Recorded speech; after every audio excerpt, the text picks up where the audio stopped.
예배를 시작할 준비를 해보도록 합시다. 안녕하세요, 유치동부 친구들. 안녕하세요. 모두 반갑습니다. 11월 셋째 주일 이렇게 주일 예배를 위해서 모인 우리 친구들, 그리고 지금 가정에서 온라인 예배를 드리고 있을 우리 친구들까지 모두 환영하고 주님의 이름으로 축복합니다. 한 주간 잘 지냈어요? 네, 아팠거나 힘든 일이 있었던 친구들은 없나요? 다 좋은 일들만 있었어요? 다행입니다. 모두 건강한 모습으로 이렇게 다시 만날 수 있어서 너무너무 좋습니다. 오늘은 어떤 주일인지 알고 있나요? 맞아, 추수감사주일이에요. 하나님께서 우리에게 은혜를 베풀어 주셔서 풍족하게 먹을 수 있었고, 또 먹는 것뿐만 아니라 올 한 해를 무탈하게 보낼 수 있도록 지켜주시고 인도해 주신 은혜에 감사를 드리며 예배를 하는 날입니다. 오늘 다른 행사나 그런 건 없지만 그래도 오늘이 어떤 날인지는 우리 친구들이 잘 기억하면서 예배를 드리면 좋을 것 같아요. 그러면 다 함께 기도드리고 찬양으로 예배를 시작해 보도록 하겠습니다. 기도드리시겠습니다. 사랑의 주님, 오늘도 이렇게 예배의 자리를 지킬 수 있도록 인도하여 주시니 참 감사드립니다. 벌써 11월의 셋째 주이고 오늘은 추수감사주일입니다. 지난 시간들을 되돌아보며 올 한 해도 주님의 인도하심과 보호하심으로 저희들이 잘 지낼 수 있었고 풍족하게 먹을 수 있었고 코로나의 어려운 시기 가운데 살아가고 있지만 건강하게 지낼 수 있었음을 고백합니다. 이 모든 것들이 주님의 은혜가 없었다면 모두 이루어질 수 없었겠지요. 주님, 생각해보면 저희가 살아가던 모든 것들이 모두 감사한 일들입니다. 좋은 날씨를 허락하여 주시고 학교에서 공부를 할 수 있도록 도와주시고 좋은 친구들을 사귈 수 있도록 인연을 만들어 주시고 또 저희에게 따뜻한 보금자리도 만들어 주시고 사랑하는 가족들을 주시고 맛있는 음식으로 배를 가득 채울 수 있게 하시고 주님을 마음껏 찬양하고 예배할 수 있게 해주시는 모든 것들이 다 주님의 은혜임을 우리 친구들도 알 수 있도록 해주세요. 우리가 평소에 누리는 모든 것들이 너무나 당연해서 감사한 일인 줄을 모를 수도 있습니다. 하지만 모두 주님께서 우리를 사랑하시기 때문에 우리가 누릴 수 있는 행복이라는 것을 깨달을 수 있도록 주님 그 마음을 허락하여 주세요. 오늘도 저희들의 예배를 통해 큰 영광 받아주시기를 소망하며 사랑이 많으신 예수 그리스도의 이름으로 기도드립니다. 아멘. 네, 오늘의 첫 번째 찬양은요, 태초에 하나님이 찬양해 보려고 합니다. 이 세상의 모든 만물들은 자연스럽게 어느 날 갑자기 뿅 하고 나타난 게 아니죠? 모두 하나님께서 창조해 주셨기 때문에 이렇게 사람들도 동물도 식물도 아름다운 동산들도 있는 것인데요. 그럼 이 모든 것들의 주인은 누굴까요? 맞아요, 하나님이죠. 우리의 주인 되시는 주님을 다 함께 기쁜 마음으로 찬양해 보았으면 좋겠습니다. 우리 첫 번째 찬양 태초에 하나님이 같이 박수 치면서 불러보도록 할게요.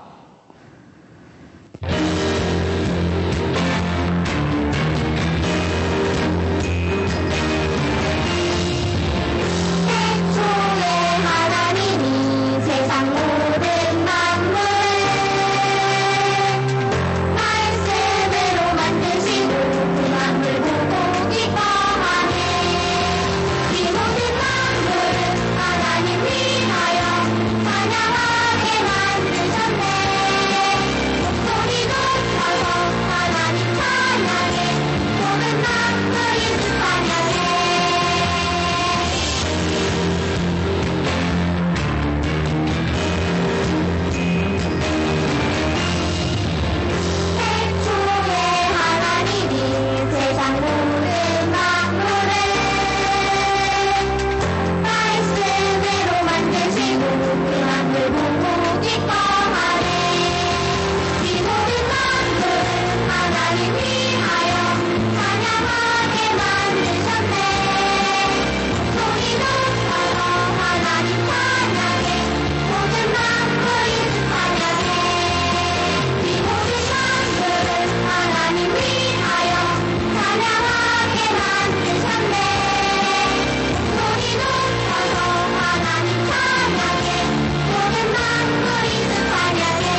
감사합니다.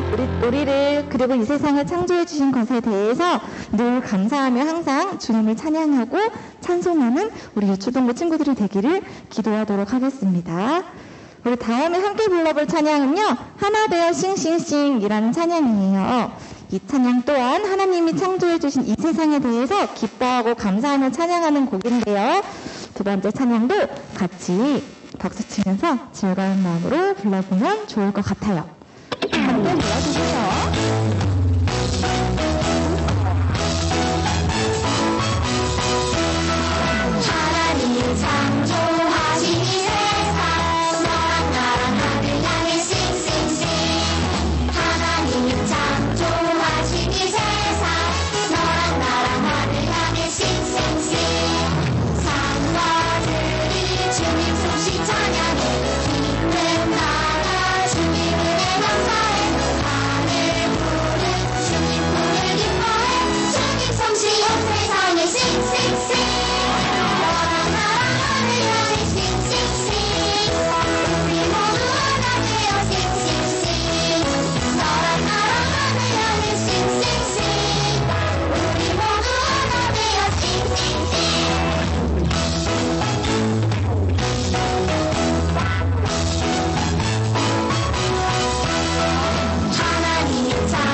즐겁게 찬양해 주셔서 감사합니다.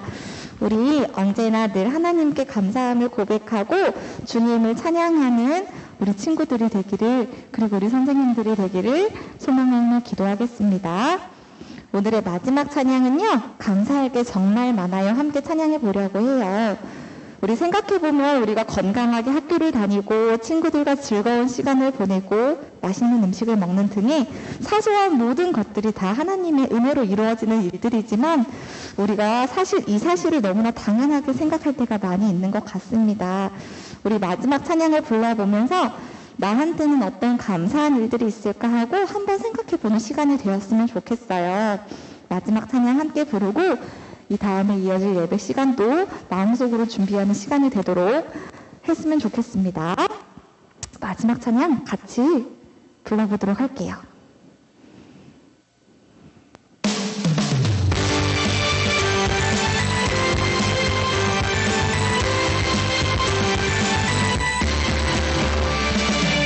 수많은 이유들이 불평할 때가 많지만 가만히 생각해보면 모두 감사해 주고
하시기 때문에 우리가 누리는 모든 것들이 하나님께서 준비해 주신 모두 다 특별한 이벤트들입니다. 이번 한 주간 하나님의 은혜를 더 풍성하게 느끼고 깨달을 수 있는 주간이 되었으면 좋겠습니다. 아주 작은 일들이라도 매일매일 나에게 주어지는 감사한 일들이 무엇이 있는지 함께 생각해보고 주님께 감사함을 고백해보면 좋을 것 같아요. 우리 이제 묵상하심으로 예배 시간을 준비해 보도록 하겠습니다.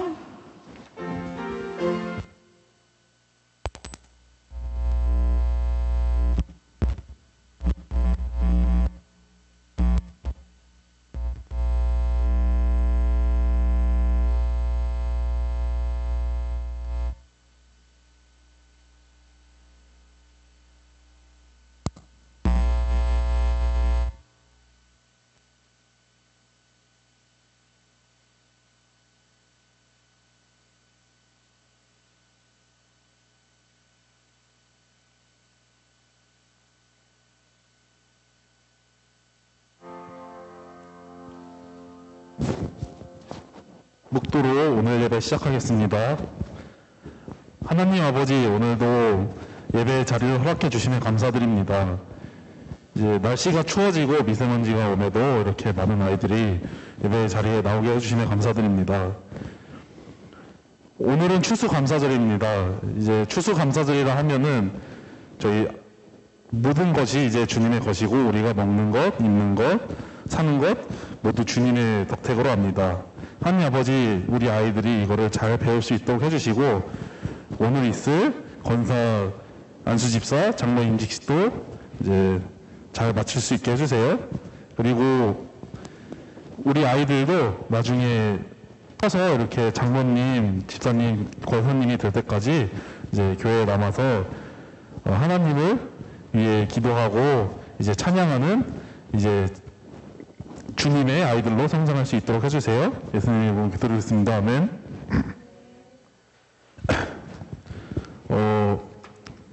오늘 11월 21일이죠. 11월 21일 예배 자리에 나온 여러분들 환영합니다.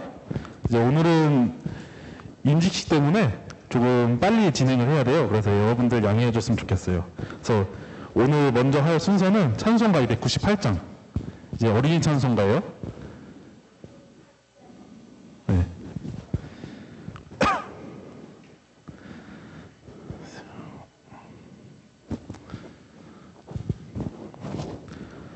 여러분들한테 약간 생소한 찬양일 수 있는데 이제 반주 듣고 잘 하면 될 것 같아요.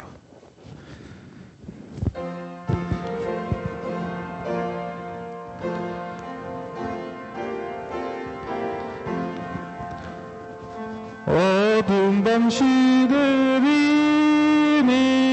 내 직분 지켜서 참 이슬 칠 때 일찍 일어나 해 돋는 아침부터 힘써서 일하라. 일할 수 없는 밤이 속히 오리라. 어두운 밤 시들이니 내 직분 지켜서 일할 때 일하면서 놀지 말아라. 낮에는 수고하나 쉴 때 고겠네.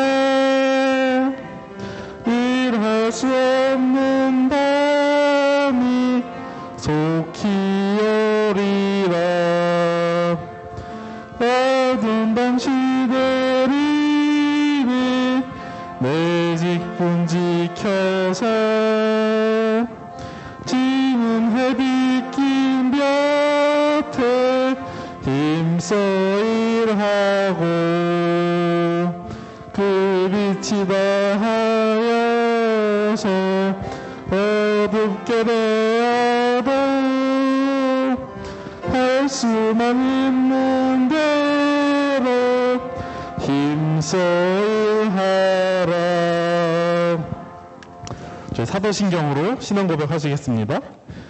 전능하사 천지를 만드신 하나님 아버지를 내가 믿사오며 그 외아들 우리 주 예수 그리스도를 믿사오니 이는 성령으로 잉태하사 동정녀 마리아에게 나시고 본디오 빌라도에게 고난을 받사 십자가에 못 박혀 죽으시고 장사한 지 사흘 만에 죽은 자 가운데서 다시 살아나시며 하늘에 오르사 전능하신 하나님의 편에 앉아 계시다가 저로서 산 자와 죽은 자를 심판하러 오시리라. 성령을 믿사오며 거룩한 공예와 성도가 서로 교통하는 것과 죄를 사하여 주시는 것과 몸이 다시 사는 것과 영원히 사는 것을 믿사옵나이다. 아멘. 저희 다음 찬송은요 292장인데요. 292장 부른 다음에 이은지 선생님이 대표로 기도하시겠습니다. 이제 여러분들 어린이 찬송가 292장입니다.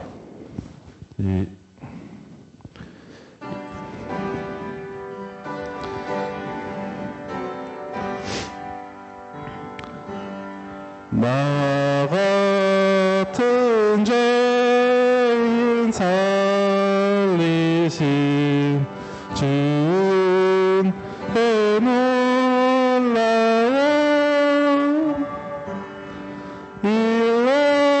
잃었던 생명 찾았고 광명을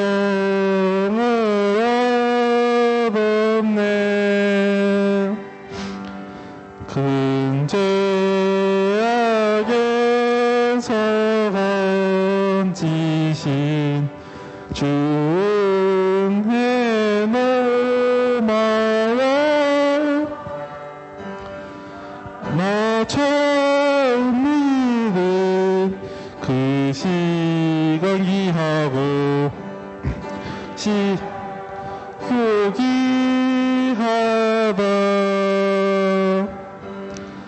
이제껏 내가 산 것도 주님의 은혜라.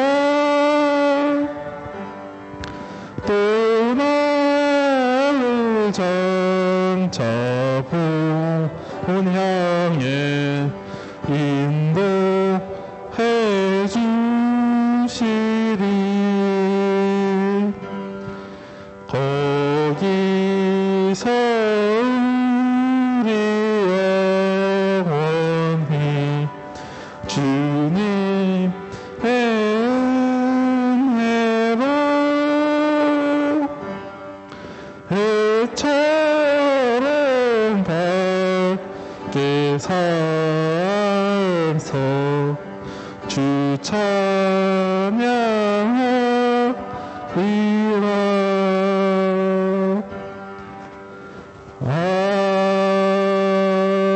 아멘.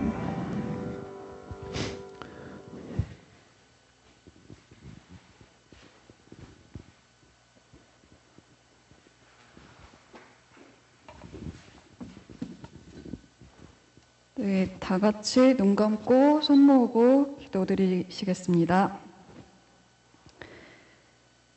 사랑의 하나님, 지난 한 주간도 저희를 지켜주시고 또 오늘도 거룩한 주일과 예배드릴 수 있는 성전을 허락하여 주셔서 온오프라인으로 함께 예배할 수 있게 하심에 감사합니다. 지난 한 주간 주님의 말씀대로 살지 못했던 저희의 부족함을 돌아보며 이 시간 주님 앞에 신령과 진정으로 드리는 예배가 되게 하여 주시옵소서. 오늘은 특별히 수학의 계절을 맞아 한 해간 베풀어 주신 주님의 은혜를 기억하는 추수감사절입니다. 2021년도 저희의 생명과 안전을 지켜주시고 코로나 유행이라는 재난 상황에서도 저희의 범사를 주관해 주신 하나님 감사합니다. 영광교회와 유초등부 또한 제한된 인원으로나마 예배의 끈을 놓지 않고 함께 찬양하고 기도하며 말씀 듣게 하심 감사합니다. 오늘 치러지는 은퇴 임직식 행사 가운데에도 놀라운 은혜를 부어주시고 새롭게 세워지는 임직자들과 은퇴자들 모두 주님의 교회를 위해 합력하여 선을 이루게 하여 주시옵소서. 얼마 남지 않은 올해도 오직 주님의 은혜에 기대어 살게 하시고 공부할 때나 어디서 무엇을 할 때나 항상 하나님의 도우심을 구하며 나아가는 유초등부가 되게 하여 주세요. 다니엘 세우신 김수빈 목사님, 영육간의 강건함과 성령 충만으로 붙들어 주시고 준비하신 말씀을 선포하실 때 저희가 꼭 들어야 할 귀한 말씀이 되게 하시고 그 말씀대로 순종하는 유초등부가 되게 하여 주시길 기도합니다. 목사님 사역하실 때 곤비치 않게 세임과 능력을 더해 주시고 그의 나라와 그의 일을 먼저 구할 때 모든 필요를 채워 주시옵소서. 헌신하시는 권사님과 선생님들의 생업과 기도 제목 위에도 함께해 주셔서 세상 속에서도 믿음으로 승리하는 교사들 되게 하여 주세요. 오늘도 예배의 시작과 끝을 주관해 주실 줄 믿사오며 이 모든 말씀 우리 주 예수 그리스도의 이름으로 기도합니다. 아멘.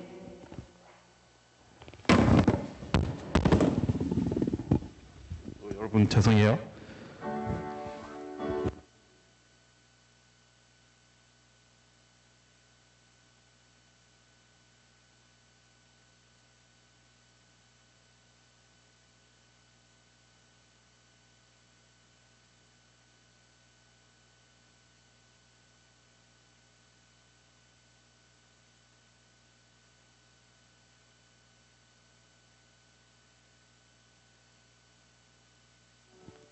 네, 11월 21일 예배에 나오신 여러분들 다시 한번 환영합니다. 오늘 이제 임직식이 있어요. 임직식이 있기 때문에 저희가 좀 빨리 오늘은 진행을 해야 될 것 같아서 먼저 광고 간단히 보겠습니다. 오늘 추수감사주일인데 12시 30분에 이제 본당에서 임직식 건터식이 있어요. 여기 뭐 부모님이나 아니면은 뭐 조부모님이나 아니면 친척분이나 이제 해당되는 이제 가족분들이 있을 테니까 여러분들 중에서도 이제 참석해 주시면 좋겠고, 이제 아니라 하더라도 이제 흔치 않은 기회예요. 그러니까 와서 많이 봤으면 좋겠어요. 이제 요한복음 9장 1절부터 7절이 오늘 말씀인데요. 오늘은 이제 좀 빨리 끝내야 돼서 여러분한테 죄송하지만 이제 외울 말씀은 오늘은 생략해야 될 것 같아요. 그래서 성경 봉독 빨리 하고 이제 말씀 듣도록 하겠습니다. 요한복음 9장 1절부터 7절입니다.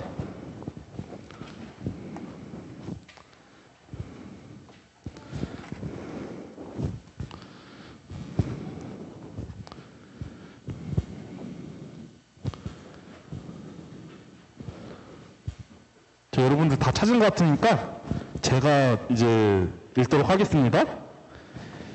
요한복음 9장 1절부터 7절. 1절. 예수께서 길을 가실 때에 날때부터 맹인된 사람을 보신지라 제자들이 물어 이르되 라삐여, 이 사람이 맹인으로 난 것이 누구의 죄로 인함이니까 자기이니까 그의 부모니까. 예수께서 대답하시되 이 사람이나 그 부모의 죄로 인한 것이 아니라 그에게서 하느님이 하시는 일을 나타내고자 하심이라. 때가 아직 낮음에 너를 보내신 이의 일을 우리가 하여야 하리라. 밤이 오리니 그때는 아무도 일할 수 없느니라. 내가 세상에 있는 동안에는 세상의 빛이로라. 이 말씀을 하시고 땅에 침을 뱉어 진흙을 이겨 그의 눈에 바르시고 이르시되 신뢰한 못에 가서 씻으라 하시니, 신뢰하면 번역하면 보냄을 받았다는 뜻이라. 이에 가서 씻고 밝은 눈으로 왔더라. 아멘. 하나님의 일을 나타내고자 하심이라는 제목으로 이제 김수인 목사님 말씀 전해주시겠습니다.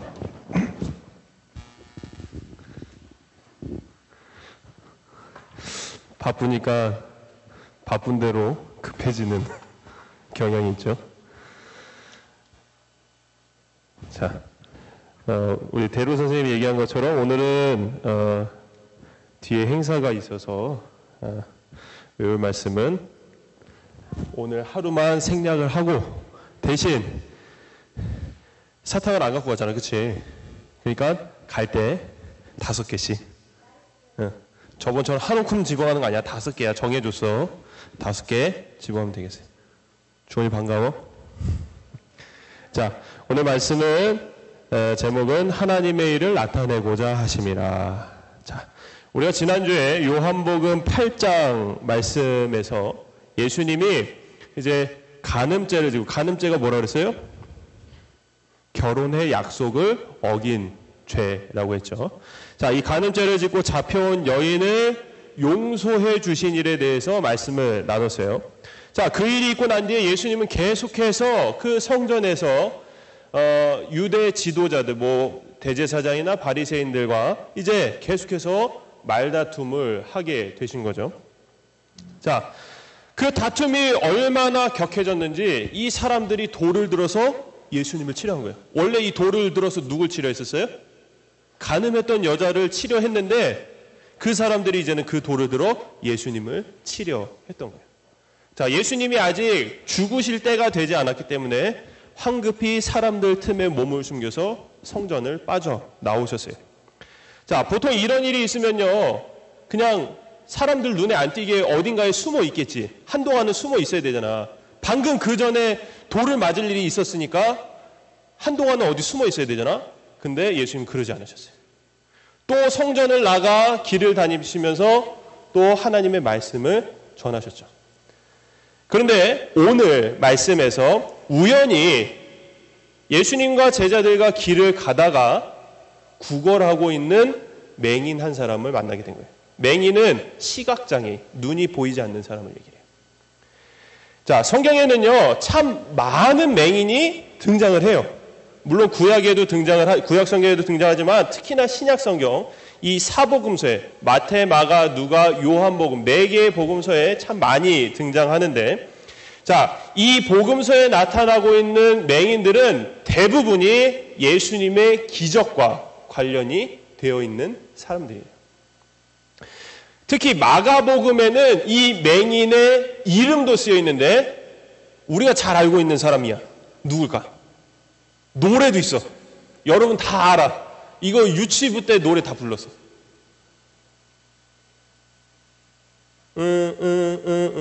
눈을 떴다네. 예수님이 말씀하시길 눈을 떴다네. 아무도 몰라? 그치? 자, 소찬이가 반응을 했어. 어떤 노래인지 혹시 하영이도 알아, 노래? 이 노래를 안 들어봤어? 야, 유치부 뭐 한 거야? 들어봤지? 야, 나사로가 눈을 뜬 거는 너무한 거 아니야? 나사로는 생명이 이상. 바디메오가 눈을 떴다네. 들어봤지? 그 바디메오가 바로 마가복음에 등장하는 유일하게 이름이 쓰여 있는 맹인이었어요. 자, 그래서 우리가 맹인 이야기다라고 하면 대부분 여러분들은 아닌 것 같지만 어른들은 대부분 바디메오를 생각해요. 왜? 이름이 있으면 더 쉽게 기억하거든. 그래서 바디메오를 떠올리는데 오늘 이 요한복음에 등장한 맹인은 바디메오가 아니에요. 대신 오늘 이 요한복음에 등장한 맹인은 또 다른 복음서에는 안 나타나는 특이한 맹인이야. 뭐 때문에? 다른 사람은 다 눈이 보였던 시절이 있었어요. 그런데 오늘 요한복음에 나타난 이 맹인은 날 때부터, 엄마 뱃속에서 태어날 때부터 한 번도 빛을 본 적이 없는 그 사람이었던 거예요. 구약 성경에 보면요, 맹인은 이 지금의 우리의 예배와도 같은 모든 사람들이 드리는 제사조차도 못하는, 구약의 맹인은, 눈이 보이지 않는 사람은 마치 저주를 받은 것처럼 하나님께 예배를 드리는 그 제사에 참여하지 못하는 불행한 사람이었어요. 맹인은 그래서 사람들한테 소외를 당했고, 사람들 다 모였는데 맹인 혼자 막 여기 혼자 쪼그려 앉아있고 막 이렇게 소외를 당하거나, 특히 오늘 말씀에서처럼 날 때부터 맹인이었던 사람은 누구에게도 외면을 당하냐면 부모님에게도 외면을 당하는 신세가 되었던 거예요. 오늘 말씀의 그 맹인이 부모님조차도 모른 채 하는, 나중에 부모님이 등장을 하긴 하지만 부모님조차도 버려둔 그러한 사람으로 자라나게 되었습니다. 그래서 할 수 있는 것이라고는 오늘 이 사람처럼 거리에 앉아서 한 푼만 줍쇼, 이거 하는 것밖에 못했던 거예요. 이렇게 맹인은 이렇게 실제 우리의 눈이 보이지 않는 것도 우리가 맹인이라고 하지만 예수님께서는 이 눈이 보이지 않는 사람을 통해서 기적을 나타내실 때 꼭 하신 이야기가 무엇이었냐면은 너희가 눈은 보지만 너희들의 영적인 눈이 멀었다라고 얘기를 하실 때가 있었어요. 그러니까 눈은 보이는데 맹인이라고 하신 거예요. 자, 우리에겐 두 가지의 눈이 있어요. 하나, 두 개가 아니라 이 우리의 몸으로서 보는 눈이 있고 그리고 우리의 영혼으로서 하나님을 볼 수 있는 눈이 있어요. 영의 눈이라고 해요. 혹시 하나님 본 적 있어요? 누군가? 우리 어른들은 영안이 열렸다라고 그렇게 얘기를 하는데, 자, 우리가 하나님이 안 보인다고 해서 하나님이 안 계신 게 아니라, 그치? 그리고 역사적으로도 실제로 영의 눈으로 주님을 본 사람들이 수두룩해요. 하지만 우리는 아직 못 본 거예요. 그치? 아직 못 본 거야. 앞으로 못 볼 게 아니라 아직 못 본 거야. 언젠간 볼 수 있어. 그치? 얘들아. 그런 소망이 있죠? 그런 소망조차 없으면은 안 되지. 자, 그래서 이 영의 눈이 멀어 있는 사람들이 있는 거예요. 지금 많은 사람들이 이 맹인은 눈이 멀었다고, 눈이 보이지 않는다고 막 손가락질 했지만 사실은 그 손가락질 하는 사람들이 예수님이 보기에는 너희들이 눈 멀었다. 너희들이 보지 못한다. 라고 얘기를 하신 거예요. 성경에 맹인이 등장하는 이야기들 중에 그렇게 예수님이 이후 사람들에게 너희들은 영의 눈이 멀었다라고 하시는 이야기들이 나오는데 오늘 말씀도 마찬가지예요. 오늘 우리가 읽진 않았지만 이 요한복음 7장 이후에 보면은 바리새인들에게 맹인이다라는 거예요. 우리가 어찌 눈이 보이지 않는가? 우리 눈으로는 보고 있는데 근데 예수님은 이 눈을 얘기하신 게 아니거든. 영의 눈을 얘기하셨거든. 자, 이렇게 맹인 이야기가 나오면 보통은 이렇게 영의 눈이 먼 것으로 이야기가 진행되어져 간다라는 거예요. 자, 이제 말씀으로 갈게요. 자, 길을 가던 중에 예수님과 제자들이 맹인을 보게 됐어요. 근데 이때 제자들이 질문을 하기 시작해요. 선생님, 이 사람이 맹인으로 난 것이 누구의 죄인입니까? 이 사람의 죄입니까? 아니면 그 부모의 죄입니까? 라고 물어봤어요. 자, 제자들의 이 질문을 보면요. 처음부터 이 맹인이 보이지 않는 그 눈을 뭐와 연결시키고 있는 거예요? 왜 못 보고 있다고 생각하는 거야? 죄를 지어서 못 보고 있다고 생각한 거예요. 이 맹인이 날 때부터 눈이 보이지 않는 것이 무조건 죄 때문이다 라고 제자들은 생각을 했던 거죠. 자, 왜 이런 대답을 했을까요? 왜 이런 질문을 했을까? 누구의 죄냐고 왜 질문했을까? 그것은 유대인들의 오랜 습관과도 같은 그 생각에서 나온 대답이었던 거예요. 자, 구약성경 레위기에 보면요. 몸에 어떤 병이나 또는 장애가 있을 때 그것이 흠이 있다 하여서 아까 말한 것처럼 제사에도 참여하지 못하게 하고 또 촛대가 있고 진설병 있고 하여튼 우리 성찬식 할 때처럼 그런 거를 할 수 있는 성소라는 곳이 있는데 그곳에도 들어가지 못하겠다면 성소는 성인 남자라면 누구나 들어갈 수 있는데 그곳조차도 들어가지 못하게 한다라는 거죠. 그러니 이러한 대우를 받는 맹인과 같은 사람에게는 다른 유대인들이 생각하기에 이 장애는 무엇 때문이다? 하나님께 저주를 받았기 때문에 그 사람이 죄를 지어서 하나님께 저주를 받았으니까 이 제사에도 참여하지 못하는 거야 라고 하는 생각이 언제부터? 구약시대 아주 오래전부터 그들의 생각에 습관처럼 남아있었기 때문에 이 제자들도 그렇게 질문을 했던 거예요. 마치 눈이 보이지 않으면 다 죄인인 것처럼. 이런 거 같아.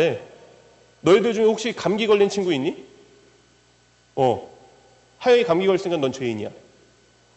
이런 거와 같은 거야. 이 말이 돼요? 그냥 밤에 찬바람 쐬서 감기 걸렸을 수도 있잖아. 찬바람 쐴 게 죄야? 아니잖아.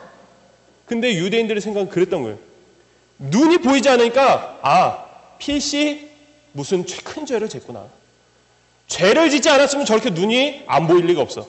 이렇게 생각을 했던 거라는 거예요. 제자들의 이러한 잘못된 생각으로 시작된 질문은 누구의 죄냐? 그의 죄냐? 그의 부모의 죄냐로 질문이 넘어가게 됐습니다. 이미 이 맹인을 죄인으로 만들어 놓고 그것이 이 사람의 죄인지 아니면 그 부모의 죄인지 묻고 있었다라는 거예요. 자, 그러나 예수님의 대답은 제자들의 예상과는 전혀 다른 대답이었던 거죠. 왜냐하면 이 사람이 눈이 보이지 않는 것이 죄 때문이 아니었기 때문이에요.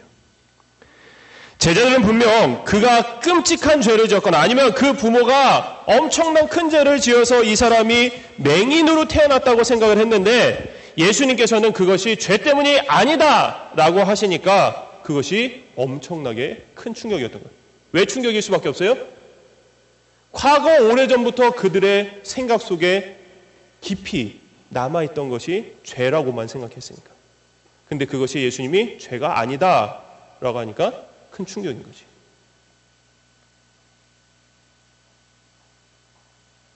자, 그래서 제자들은 이렇게 생각해요.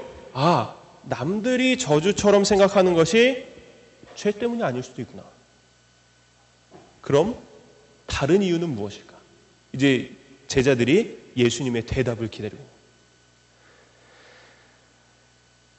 자, 예수님이 뭐라고 대답하시면 3절 말씀에서 이렇게 대답해요. 이 사람이나 그 부모의 죄로 인한 것이 아니라 그에게서 하나님의 일을 나타내고자 하심이라.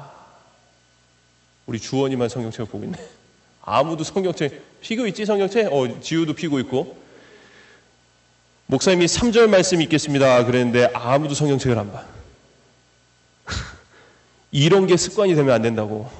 이런 게 습관이 되면 예배 시간에는 말씀 봉독할 때만 성경책 피고 닫는 거지. 언제 어떤 말씀을 읽을지 몰라. 말씀을 빨리 찾는 연습도 해야 돼. 물론 이 앞에서 말씀을 다 읽어주긴 하지만 여러분이 듣는 것만 하는 거나 아니면 들으면서 보는 거랑은 전혀 달라. 자, 3절 말씀 다시 읽을게요. 같이 읽자. 시작. 이 사람이나 그 부모의 죄로 인한 것이 아니라 그에게서 하나님의 일을 나타내고자 하심이라. 누구의 일을 나타낸다고요? 하나님의 일을 나타낸다고. 이 사람이 맹인이 된 것이 죄 때문이 아니라 하나님의 일을 나타내려고 이와 같이 맹인이 된 것이다 라고 지금 말씀을 하시는 거예요. 모든 사람이 이 사람이 맹인이 된 것은 분명히 그 이유가 죄 때문이다 라고 생각을 했던 것이 죄가 아니라 하나님께 이유가 있다고 하니 그동안 모든 몸의 질병들이나 장애를 죄의 벌이라고만 생각했던 제자들의 생각이 산산이 부서지게 된 거예요. 하지만 여기서 우리가 조심해야 될 것이 있는데 사람의 모든 병이 이와 같지는 않다라는 거죠. 만약에 우리의 모든 병이 하나님의 일을 나타내기 위함이다라고 한다면 하나님의 은혜는 너무나 싸구려 은혜가 돼요. 사람들 중에 진짜 죄를 지어서 병이 걸린 사람도 있거든요. 근데 죄를 지어서 병이 걸린 사람한테 하나님이 이를 나타내고자 하심인 겁니다. 그 하나님의 은혜가 너무 보잘것없지 않을까요? 인과관계가 없는 뭔가 원인과 이유가 없는 그러한 질병이라면 하나님께서 이를 나타내고자 하십니다 라고 얘기할 수 있지만 저 사람이 그렇게 병 걸릴 짓을 해서 병이 걸렸는데 그것이 하나님의 일을 나타낸 거자 그게 아닐 수도 있잖아요. 그렇죠? 당연한 거죠. 그거는. 그런 오해를 우리가 해서는 안 된다라는 거죠. 자, 예수님께서는 4절과 5절에서 하나님의 일이 바로 자신을 통해서 이루어진다는 것을 말씀해 주시는데요. 4절과 5절 말씀 읽어드릴게요. 자, 때가 아직 낮음에 나를 보내신 이의 일을 우리가 하여야 하리라. 밤이 오리니 그때는 아무도 일할 수 없느니라. 내가 세상에 있는 동안에는 세상의 빛이로다 라고 말씀하십니다. 자, 예수님이 지금 자신에 대해서 뭐라고 얘기하세요? 나는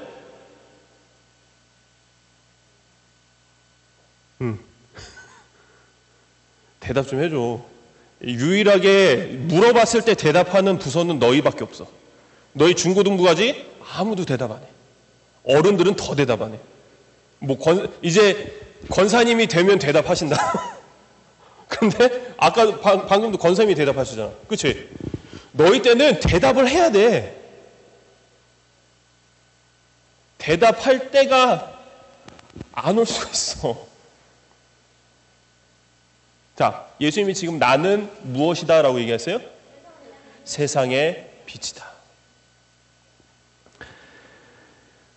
이 빛이신 예수님께서 이 땅 가운데서 하나님의 일을 행하시는 때를 4절에서 뭐라고 얘기하냐면은 낮이다 라고 표현하고 있어요. 낮. 해가 떠 있는 낮이라고 예수님이 표현하고 있어요. 내가 일하는 때는, 나는 세상의 빛이니까 내가 일하는 때는 바로 태양이 떠 있는 그 낮이다 라고 얘기를 하고 있는 거예요. 자, 태양이 안 비치는 곳이 있어요? 또 쓸데없이 건물 천장이 있어서 여긴 안 비쳐요 이렇게 얘기를 하지 말고, 건물이 없다면 어디든 태양빛이 비치지 않는 곳이 없죠. 어디든 비친단 말이에요. 그것을 예수님의 비유란 거예요. 예수님이 어디든 계시다고. 지금 예수님이 자신의 신적 현현, 바로 자신의 하나님 되심을 지금 나타내고 있는 거예요. 자, 그것처럼 하나님의 일을 하시는 동안에는 낮이다라고 얘기를 하신 건데, 이와 반대로 밤은 어때요? 빛이 비치는 곳이 있어요?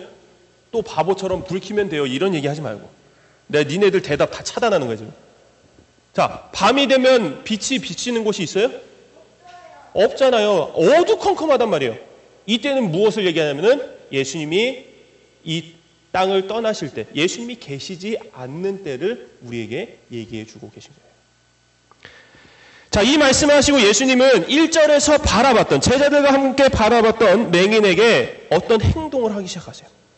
이 행동은 아주 평범한 일이에요. 세 가지 일을 하셨어요. 첫째는 뭐예요? 흙에 침을 뱉으셨어요. 두 번째 하신 뭐예요? 그 침 뱉은 흙을, 진흙을 반죽을 하셨어요. 세 번째 하신 뭐예요? 진흙을 눈에 던졌어? 야, 던지면 아프겠네. 아야! 이러면 안 되잖아. 자, 눈에다가 그 진흙을 발라주셨어요. 또 누군가 여기서 침 냄새 나지 않을까요? 이런 생각. 다 이런 생각이 다 목사님이 해본 생각들이기 때문에 얘기하는 거예요. 자, 너무나 평범한 이 세 가지. 침 뱉고 이렇게 주물주물하다가 눈에 바르신 거예요. 근데 이 평범한 일이 얼마나 놀라운 일을 행하시는지 한번 말씀해 볼까요? 자, 7절 말씀. 예수님이 이렇게 얘기하세요. 실로암 못에 가서 씻으라. 자, 예수님께서는 또 이 맹인에게 두 가지 행동을 요구하셨어요. 첫째 뭐예요? 가라. 실로암 못에 가라라고 하셨어요. 두 번째로 요구하신 건 뭐예요? 씻으라. 너무 평범하죠. 가서 씻으라 라고 했어요. 진흙을 발라준 것도 너무나 평범한 일인데, 누구나 할 수 있는 일인데, 가서 씻으라는 것도 누구나 할 수 있는 일. 정말 평범한 일이었죠. 자, 이 말을 들은 맹인이 어떻게 했어요? 7절 마지막에 이에 가서 씻고 밝은 눈으로 왔더라. 지금 맹인이요, 예수님 말씀에 순종해서 가서 씻었어요. 예수님 말씀에 순종했더니 어떤 일이 일어났어요? 눈을 뜨게 된 거예요. 놀랍지 않아요, 여러분? 이 맹인이 평생에 소원했던 일을 예수님이 하신 평범한 일로, 그리고 예수님이 말씀하신 것에 순종함으로 그 기적 같은 일이 일어나게 된 거예요. 주님은 언제나 이 기적을 행하실 때 그 기적을 받는 사람에게 스스로 해야만 하는 행동을 이렇게 요구를 하세요. 가서 씻으라. 가서 씻는 건 누가 해야 되는 거예요? 그 맹인이 해야만 하는 일이에요. 물론 예수님이 눈을 뜨라 라고 하실 수도 있지. 다른 맹인들 중에는 실제로 그냥 눈 뜨게 해주시는 맹인도 있어요. 근데 이 맹인에게는 순종을 요구하신 거예요. 너가 할 수 있는 일을 해라 라고 하신 거예요. 자, 믿음이 있는 사람은 어떻게 할까요? 주님의 말씀에 순종을 하겠죠. 하지만 믿음이 없는 사람은 어떨까? 아니, 내가 눈이 보이지 않는데 겨우 내 눈에 진흙을 발라놓고 가서 씻으라고? 그게 뭐가 낫겠어? 믿음이 없는 사람들은 이렇게 생각하는 거죠. 자, 이 두 가지 모습을 갖고 있었던 사람이 구약 성경에 한 명이 있었어요. 뭐 물론 여러 명 있었지만 여러분들이 대충 알만한 사람으로 열왕기하 5장에서 나타나는 나아만이라는 사람이에요. 나아만 장군 들어봤어요? 나병 환자였던 나아만 장군. 엘리사의 기적으로 몸에 나병이 나은. 자, 이 나아만 장군이 저 다른 나라 아람 군대의 장군이었는데 소개로, 자기 여종의 소개로 이스라엘의 엘리사를 찾아가게 됐어요. 이 나병을 낫고 싶으니까. 이 피부병이, 이건 낫지 않는 피부병이거든. 근데 낫고 싶으니까 엘리사를 찾아갔어요. 그래서 낫고 싶다고 했더니 다른 거 다 생각하겠지. 시간이 없으니까 엘리사가 뭐라 그랬냐면은, 아, 그러면 저 요단강 가서 7번 몸을 씻으세요. 그럼 나을 겁니다. 했어. 자, 근데 나아만이 처음에 어땠냐면은, 에이, 그럴 거면은 내가 여태까지 깨끗이 씻었는데 낫지도 않았는데 요단강 가서 그 더러운 물에 가서 씻으면 낫는다고? 에이, 안 씻어 하고 집으로 갔단 말이야. 처음에 순종하지 않았죠. 근데 종들이 얘기를 해요. 아, 주인님, 그냥 그 강에 가서 7번만 씻으면 되는데 그게 뭐 어렵나요? 그 얘기를 듣고 나아만이 씻으러 간 거예요. 왜? 나아만은 뭔가 대단하고 엄청나고 힘든 일을 시키면은 할 의향이 있었거든. 할 마음이 있었어. 왜? 힘들면 낫는 게 보람차니까. 근데 쉬운 일을 시키니까 이게 낫겠어? 라고 의심이 가는 거지. 처음에 하지 않다가 이 종들의 말을 듣고 인내 순종하고 가서 요단강에 몸을 씻었더니 어떻게 됐어요? 마치 아기 피부같이 살이 깨끗해진 거예요. 자, 이렇게 순종하지 않았을 때는 이 나아만은 기적을 볼 수 없었지만 인내 순종함으로 뭘 보게 된 거예요? 기적을 체험하게 된 거예요.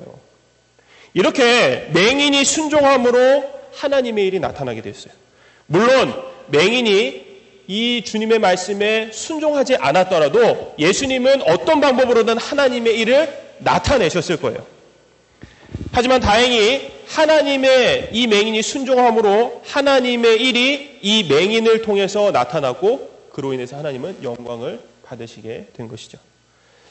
사랑하는 여러분, 이처럼 하나님은요, 우리가 하나님의 일을 나타내므로 우리를 통해서 하나님은 영광을 받기를 바라세요. 하나님은 그렇게 하지 않으셔도 상관없어요. 우리가 없어도 되고 하나님은 우리가 없어도 스스로 영광을 드러내시고 나타내시는 분이에요. 그럼에도 우리를 통해서 영광을 받으시고자 하시는 이유는 바로 우리 때문인 거예요. 우리에게 그 영광의 기쁨을 나눠주시고자, 우리에게 그 구원의 기쁨을 나눠주시고자 우리에게 기회를 주시는 거예요. 오직 온전한 순종만이 하나님의 일을 나타낼 수가 있게 되는 겁니다. 온전한 순종은 어디서 시작이 될까요? 어디서 시작이 될까요? 어떻게 해야 온전한 순종을 할 수 있을까? 바로 약함에서 시작이 됩니다. 오늘 말씀에 있는 이 맹인처럼 약함에서 그 순종이 시작될 수 있습니다. 약하면 뭐가 더 있을까? 간절함이 더 있어요. 자, 사도 바울이요, 자신의 약함에 대해서 고린도후서 12장 9절에서 이렇게 자랑을 하고 있어요. 나에게 이르시기를 내 은혜가, 하나님의 은혜가 내게 족하다. 나에게, 사도 바울에게 족하다. 지금 하나님이 그렇게 얘기하시는 거예요. 내 은혜가 너에게 족하다 라고 하셨는데, 이는 내 능력이, 하나님의 능력이 약한 데서 온전하여짐이라 하신지라 라고 이렇게 사도 바울에게 얘기를 하나님이 해주신 거예요. 주님이, 예수님께서 말씀을 해주신 거예요. 자, 사도 바울은요, 잘난 것이 많은 사람이에요. 지금으로 따지자면은 막 서울대뿐만 아니라 뭐 하버드 가서 뭐 박사학위 몇 개, 여러 개 받고 막 언어학으로, 수사학으로 막 뛰어난 사람이에요. 엄청 똑똑한 사람이야. 그런 사람이 지금 뭘 자랑하고 있다고? 나의 똑똑함을 자랑한 게 아니라 나의 약함을 자랑했다. 왜? 약함을 왜 자랑했을까? 내가 약해야만 하나님이 이 약한 나를 통해서 일하시니까. 내 약함을 통해서 이 가운데서 하나님의 능력이 온전하여지니까 이것을 지금 사도 바울은 자랑을 한 것입니다.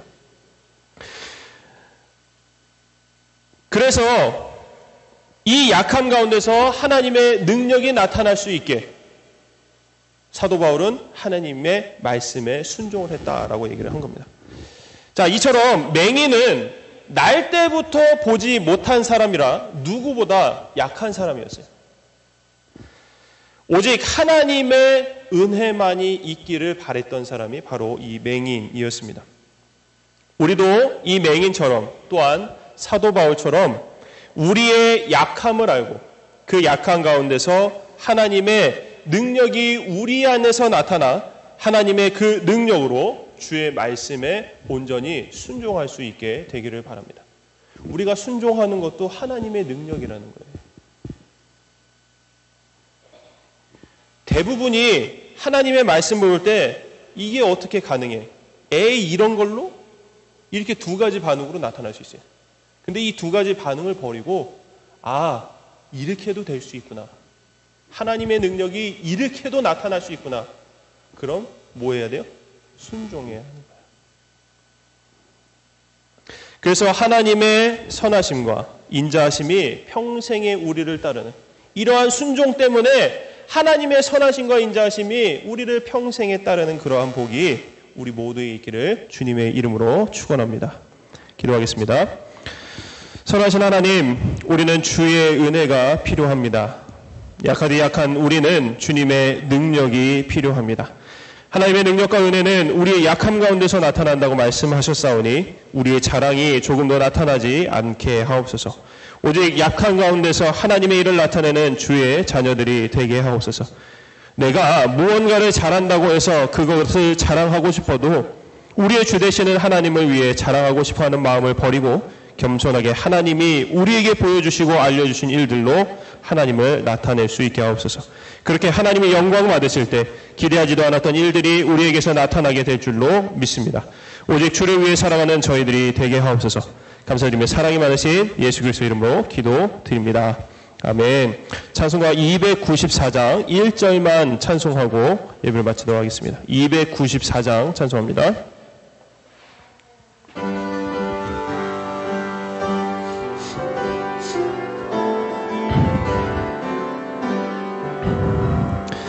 아름다운 이야기가 있네. 구세주의 사랑 이야기. 영광스러운 천국 떠난 사람, 나와 같은 죄인 구하려. 주님의 그 사랑은 정말 놀랍네. 놀랍네. 놀랍네. 오 주님의 그 사랑은 정말 놀랍네. 나를 위한 그 사랑. 아멘. 기도하겠습니다. 사랑과 은혜가 풍성하신 하나님 감사합니다. 오늘도 이 주일에 저희들의 발걸음을 주님께로 옮기게 하여 주시고 또 주의 말씀을 듣게 하심에 참으로 감사를 드립니다. 저희들 모두 오늘 말씀을 기억하면서 하루하루를 정말 하나님이 주신 은혜의 기쁨으로 또 순종하며 나아가는 저희들 모두가 될 수 있게 주님 인도하여 주옵소서. 또 우리가 지난 일주일 동안을 또 지난 1년간을 살아옴에 또 감사를 드리며 하나님께 이렇게 준비한 예물을 드렸습니다. 하나님, 저희들이 항상 주님 앞에 나아갈 때에 감사의 마음 없이 나아가지 않게 하여 주시고 또한 이 감사의 마음을 날마다 표현함으로 그 표현 가운데 우리의 마음 전부를 드리는 우리 아이들 다 되어질 수 있도록 주께서 함께하여 주옵소서. 오늘 이 복되고 기쁜 날에 또 저희에게 주신 은혜를 기억하면서 이 하루를 정말 풍성하게 살아가는 저희 아이들 모두가 되어질 수 있도록 주께서 함께하여 주옵소서. 아버지 하나님, 이번 한 주간도 주님께서 주신 말씀으로 정말 은혜 가운데 살아가는 저희 아이들 되게 하여 주시고 건강을 지켜주시고 항상 주님의 보호하심이 우리 아이들 가운데 충만하게 넘쳐서 우리 아이들 모두가 삶에서 하나님을 만나고 하나님을 느끼고 그 은혜가 정말 우리 아이들을 감싸 안는 놀라운 일들이 있게 하나님 도와주옵소서. 감사드리며 예수님의 이름으로 기도드립니다. 아멘. 축도로 예배를 마치겠습니다. 지금은 우리 주 예수 그리스도의 은혜와 하나님 아버지의 놀라우신 사랑하심과 성령 하나님의 위로 교통하심이 날마다 하나님의 말씀에 아무리 작은 것이라도 그리고 아무리 불가능한 것이라도 항상 순종하고자 마음먹고 또 다짐하는 우리 아이들 머리머리 위에 그 가정과 교회 위에 학교 위에 또 만나는 모든 사람들 위에 지금으로부터 영원까지 함께 하시기를 간절히 축원하옵나이다. 아멘.